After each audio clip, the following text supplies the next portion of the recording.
ಮೇಲೆ ಪ್ರತಿ 15 ದಿನಕ್ಕೆ ಇಲ್ಲ ಅಂದರೆ 1 ಮಂತ್ಗೆ ಒಂದು HSTRದ ಸೆಕೆಂಡ್ ಪೇಪರನ್ನು ನಾನು ಕಂಡಕ್ಟ್ ಮಾಡ್ತೀನಿ. ಅದು ಪೇಯ್ಡ್ ಸ್ಟೂಡೆಂಟ್ಗೂ ಇರುತ್ತೆ, ಫ್ರೀ ಸ್ಟೂಡೆಂಟ್ಸ್ಗೂ ಇರುತ್ತೆ. ಅರ್ಥ ಆಯ್ತಾ ರೀ?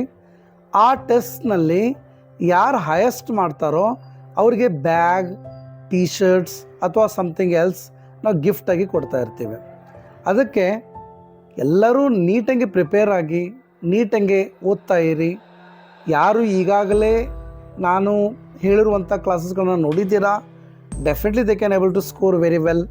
ಬಟ್ ನಮ್ಮ ಸಕ್ಸಸ್ ಅಕಾಡೆಮಿ ಜಮಖಂಡಿದಲ್ಲಿ ಈಗಾಗಲೇ ಕೆಲವು ಫ್ರೀ ಟೆಸ್ಟ್ ಸೀರೀಸ್ಗಳನ್ನು ಮಾಡ್ತಾ ಇದ್ದೀವಿ. ಇನ್ನು ಪೇಯ್ಡ್ ಸ್ಟೂಡೆಂಟ್ಸ್ಗೆ ಪ್ರೀಮಿಯಂ ಟೆಸ್ಟ್ ಸೀರೀಸ್ ಇರುತ್ತೆ. Premium in the sense questions number ಜಾಸ್ತಿ ಇರ್ತಾವೆ. ಇನ್ನೂ ಒಂದು ಸ್ವಲ್ಪ ನಾವು ನಿಮಗೆ ಬೇರೆ ರೀತಿಯಲ್ಲಿ ಅಪ್ರೋಚ್ ಮಾಡಲಿಕ್ಕೆ ಪ್ರಯತ್ನ ಪಡ್ತಿರ್ತೀವಿ. ಹಾಗಾದರೆ ಬನ್ನಿ, ಪ್ರತಿ ತಿಂಗಳು ಅಥವಾ ಪ್ರತಿ ತಿಂಗಳ 2 ಬಾರಿ ನಡೆಯುವಂತಹ ಪ್ರೀಮಿಯಂ ಟೆಸ್ಟನ್ನು ಅಟೆಂಪ್ಟ್ ಮಾಡಿ ಗಿಫ್ಟ್ ವೋಚರ್ಗಳನ್ನು ಅಥವಾ ಗಿಫ್ಟ್ಸ್ಗಳನ್ನು ನಿಮ್ಮದಾಗಿಸ್ಕೊಳ್ಳಿ. Thank you very much.